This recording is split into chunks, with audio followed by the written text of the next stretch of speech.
pengen nyampaikan ini penting ya untuk diri saya. Saya nasihatin diri saya. Ustadz, masalah poligami itu gimana sih Ustadz? Poligami itu syariat. Ya bisa kita ingkari, itu bagian yang diperbolehkan oleh Allah. Tapi ada satu nasihat, bukan nasihat, kata-kata istri saya. Istri saya itu insya Allah tidak menghalangi untuk berpoligami. Tapi ada satu hal yang saya pernah bicarakan sama istri saya itu, istri saya wanti-wanti saya dengan satu, Bi, poligami itu berat dan jangan diperberat dengan proses-proses yang batil. Masya Allah, itu kita harus pegang baik-baik. Saya itu ketika mendengar kata-kata itu majleb, Pak.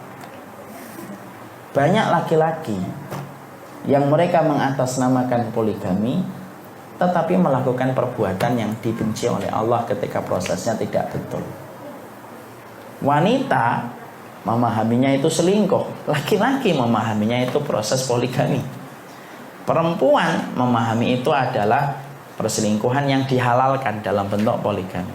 Laki-laki memandang itu syariat, itu syariat, itu syariat. Nah, itu salah. Makanya itulah yang menjadikan kita harus memahami poligami itu bagi wanita berat betul. Kalau memang harus terpaksa poligami, pastikan bahwasanya poligami itu tidak didahului dengan proses-proses yang batil. Apa kaitannya dengan layang-layang putus ini? Saya tidak tahu tentang bagaimana konteks awalnya dan akhirnya. Tapi saya punya prasangka yang baik. Semua ini sedang diuji orang yang terlibat dalam masalah tersebut. Cuma tolonglah jangan ikut-ikutan terhadap satu masalah yang tidak kita ketahui. Jangan dihujat orang berlebihan. Apalagi dalam konteks ketika kita tidak mengetahui ada sebuah ilmu yang kita dapatkan dari agama ini. Yaitu apa? Rasulullah bersabda, kalau kamu menghujat orang secara berlebihan atas dosa yang dia lakukan, maka Allah akan menguji kamu dengan dosa itu sebelum kamu mati. Dan bisa jadi kamu pun belum tentu selamat dari dosa itu sebagaimana orang yang kamu hujat ketika dia tidak selamat dengan dosa itu. Itu kata Allah Subhanahu wa ta'ala. Jadi misal Pak, kita hujat orang nih, ada orang yang bangkrut gitu. Bangkrut gara-garanya tidak taat sama Allah, terus komentar, dihujat sampai berlebihan Pak. Hati-hati, itu hukumannya dari Allah. Tidaklah kamu menghujat orang secara berlebihan, tidaklah kamu mati kecuali kamu akan dihujat, kecuali kamu akan diuji oleh Allah dengan dosa yang sama. Dan bisa jadi kamu pun belum tentu selamat sebagaimana orang yang kamu hujat tidak selamat dengan dosa itu. Makanya kita khawatir. Membenci dosa tidak menyebabkan kita menghujat pelakunya secara berlebihan. Mengingkari maksiat tidak menjadikan kita akhirnya membenci pelakunya secara berlebihan. Pelakunya tetap orang yang berhak mendapatkan kasih sayang. Ibarat kata dia terperosok, ibarat kata kitalah yang harus mengulurkan tangan dengan kebaikan. Itu yang kita pahami. Dan saya sampaikan ya, Bapak dan Ibu, jangan sampai zina itu terjadi. Karena zina itu dosa besar betul. Dan masalah itu menjadi berat pada kehidupan kita ketika sudah terjadinya perzinahan. Makanya sekecewa-kecewa apapun seorang wanita ketika mendapati suaminya menikah lagi, kalaupun itu menyelamatkan suami dari perzinahan, maka kita tetap ada kesyukuran walaupun sedikit. Setidaknya suami saya itu selamat dari perzinahan. Kalaupun itu terpaksa terjadi. Karena apa? Karena hari ini banyak orang yang suka mencela syariat poligami, tapi dia melegalkan dengan cara perzinahan yang tidak diketahui oleh keluarganya. Kita bisa bayangkan itu.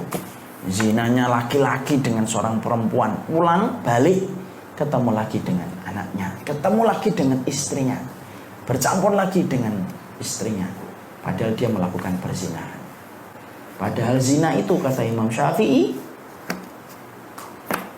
itu kalau sudah ngomong tentang zina berubah raut wajahnya merah sampai berkata, tikus di dalam rumah orang yang berzina yang tidak bertaubat maka tikus itu pun akan mendapatkan laknat atas kelakuan orang yang di atas tempatnya dia bertempat ketika orang itu berzina. Nah, kita bayangkan, ada bapak-bapak, ada seorang ibu berzina, pulang dia ke rumahnya tidak dalam kondisi bertaubat, maka seluruh yang di rumah itu mendapatkan laknat terus. Karena bencinya Allah kepada air yang tumpah sebelum terjadinya ijab kabul. Anak terus terang Pak, sedih itu. Banyak sekali DM dan banyak sekali WA yang masuk, selalu cerita tentang perzinahan. Terakhir itu ada orang yang bercerita, seorang ibu-ibu berzina dengan anak muda sampai hamil digugurkan, padahal masih punya suami. Tapi beliau sudah ingin bertobat. Allah semoga menerima tobat beliau. Tapi disitulah kita paham, banyak orang yang mencela poligami tetapi mereka tidak sadar akhirnya mereka juga mungkin melakukan perbuatan zina.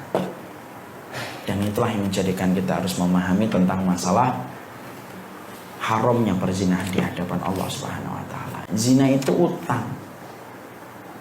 Orang kalau berzina tidak bertobat, maka dia akan membayar hutang itu melalui putri-putrinya yang akan dizinai orang. Makanya Nabi SAW sampai beliau itu didatangi laki-laki yang menawarkan bergening kepada Rasulullah ketika masuk Islam. Saya masuk Islam Muhammad, tapi satu bergening saya, izinkan saya berzina. Nanti kalau saya sudah boleh berzina, saya masuk Islam, saya bisa sholat, puasa, zakat, jihad, saya akan lakukan.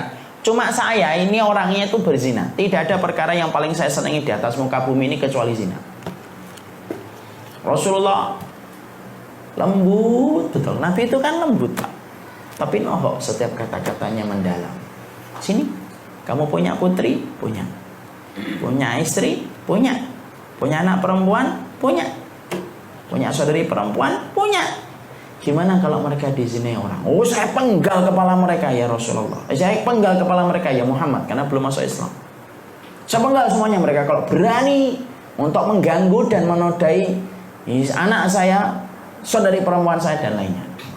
Rasulullah dengan lembut kemudian berkata, orang lain kamu marah kalau orang yang kamu cintai dinodai.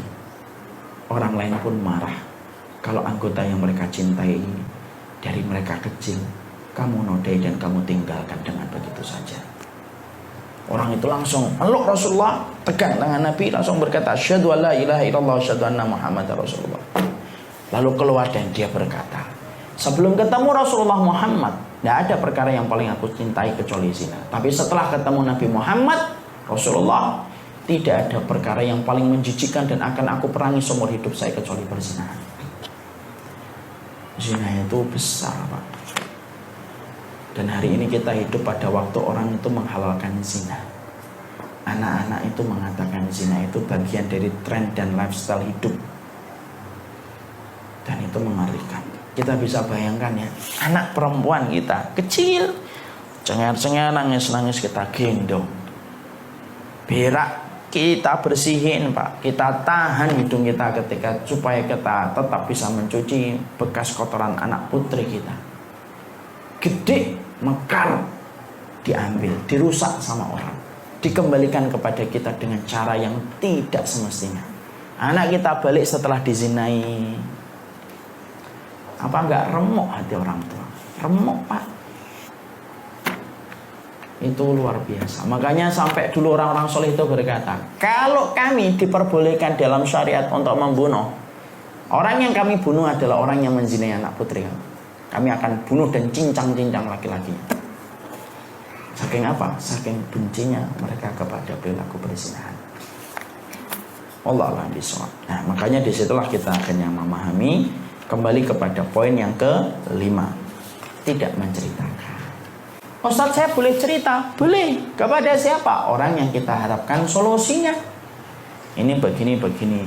Bukan berarti mutlak tidak diperbolehkan cerita sama orang. Boleh cerita sama orang atas masalah dan problem yang kita jumpai, kita cerita kepada orang karena kita harapkan bagaimana solusinya. Contoh, Hindun pernah cerita kepada Nabi, ya Rasulullah, suami saya ini pelit. Apakah boleh saya mengambil harta suami saya sekedarnya untuk mencukupi kebutuhan yang tidak tertutup. Lalu kemudian akhirnya Rasulullah mengatakan khudhi ma yakfiki wa ahliki. Kemudian Rasulullah berkata kepada Hindun, ambil harta suamimu sekedar untuk mencukupi kebutuhanmu dan kebutuhan keluargamu. Nah, berarti istri itu boleh mencuri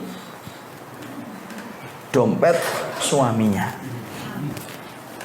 Siapa yang bilang amin tadi? Semoga Allah mengampuni ibu. Selama nafkah yang diberikan suami tidak mencukupi. Kalau sudah mencukupi, sudah. Suaminya sudah ngasih 3 miliar sebulan kok masih ngambil. Kebanget jadi istri. Maka tidak boleh. Tapi kalau suaminya itu ngasih uang 1 bulan cuma 1 juta, bayar listrik, bayar air gitu. Itu suaminya lagi konslet, nah, boleh kita ngambil untuk mencukupi kebutuhan.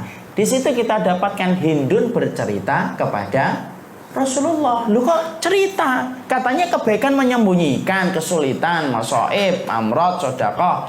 Kalau sifatnya menceritakan itu ada kebaikannya, maka silahkan. Jadi jangan sampai dipahami itu secara tetelek. Oh, tidak menceritakan. Akhirnya bingung nanti, Ustadz saya punya masalah. Masalahnya apa, Bu? Ya itu Ustadz, termasuk kebaikan tidak menceritakan masalah. Nah, terus gimana? Harus diceritakan. Sekedar untuk mendapatkan solusi. Tapi tidak boleh berlebihan. Jangan curhat. Bertengkar sama suami curhat.